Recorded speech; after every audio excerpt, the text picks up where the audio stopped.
Do you know about inner child work? Is there something in your life that you're wanting to change and you can't and you don't know why? Have you done any type of deep healing with your past or your subconscious? Today, we're going to talk about inner child healing that's so beneficial to know and to go through to ensure that we're moving through our day-to-day with the most positive beliefs about ourselves and the world. Welcome to my channel where I offer you insights, tips, tools, and teachings to live your best life. I'm Casey Lepper, a licensed psychotherapist, spiritual guide, healer, and coach. These are topics I work with different individuals, couples, and families on, and I'm sharing them as a resource to help you grow, heal, and expand on all levels. So your mind, body, and soul. So think about when we're born into this world. We're born and we're brought in with complete purity. We're carefree and creative. We're pure spirit. But through our experiences, oftentimes we get disconnected or shaped in ways that create a misalignment or distortion with that purity. Healing the inner child is a process of considering those instances that cause disruption and working to heal and reprogram. Ultimately, you want to think about this as achieving harmony with your original purity. So for example, if your inner child did not feel safe or inadequate, you might find yourself needing to control situations, or you might feel like you want to handle everything in a really perfect way. So perfectionist. Basically, our younger selves needed 6 things. They needed to feel unconditionally loved, understood, heard, safe, adequate or good enough, and valuable. So think about for yourself, did you receive all 6 of these aspects? Now, this is not about blaming parents, family, or whoever else. This is about being empowered and healing yourself. I know a lot of parents do and have tried their best. And given their circumstances and level of consciousness, maybe they did. That doesn't mean we got everything that we needed as a child. And this is about going back and considering what we needed and what we can give back to ourselves now. So think a little bit about the early messages you received by a family member, caregiver, or authority figure. What did they say? What did they tell you? And who did they say you were? So think about that for a moment. Together, these messages begin to sculpt your understanding of who you are, for better or for worse. And while some of those messages can be empowering, oftentimes other ones are very limiting and almost cruel. Here's a quick example. I worked with a client who had a parent who always told her she was beautiful, but that she wasn't very intelligent. And while we can imagine it's always nice to be told that you're beautiful, if you're told within that message that you're not something, and as a child, we hold on to that message and it becomes super harmful and hurtful.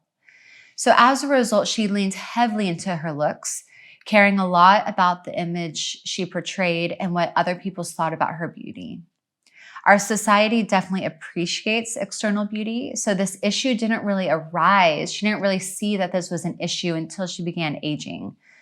As a result of aging, she lost confidence, she lost part of her identity, and she felt really stuck. Now, she's sitting in front of me and she's so obviously beautiful, but she's so much more than that too.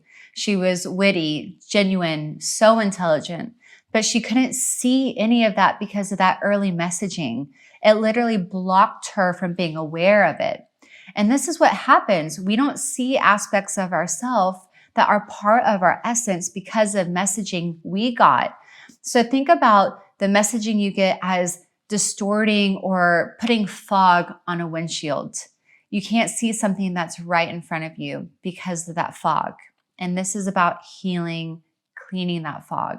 What happens is we find what we're primed to. And if we're told early on that we are this, but not that, especially if it's from a parent who we ultimately respect their authority and we believe what they say, it's going to impact how we show up in the world. So take a moment and think about what you were told and whether it's created a sense of limitation or distortion. The work is to undo those messages in our subconscious, rewire our brain, and reprogram ourselves. We want to get back to this place of potential in which we can do and be anything. We have that potential within us. All of us have certain aspects, tendencies, and abilities that are unique to our essence. And when we connect with what those are, we can end up expressing ourselves in a really genuine, authentic way. It's really encouraging to start from knowing that we are everything, that we can be anything. And through our effort, consistency, and dedication, we can excel at anything. Real quick, if you're enjoying this video, please subscribe. I really want to be able to share more of these topics to help whoever needs it. And that if more people see it, more people can be helped by it. Back to it. Here's what I suggest to start doing this inner child work. This will be written below for you to touch back on as you need. What messages did you receive early on that are empowering? Which messages did you receive that were limiting? How often do these beliefs come in your mind? Can you imagine what would happen if you were no longer limited by these messages? Going through this process gives you self-awareness. We have to start there. Be curious about these messages. Think about your beliefs and think about how they affect your life. We first have to be aware of them as we move through our day. So, how are you in relationships? What does your work life look like? How do these messages impact how you move through your day and how you speak to yourself?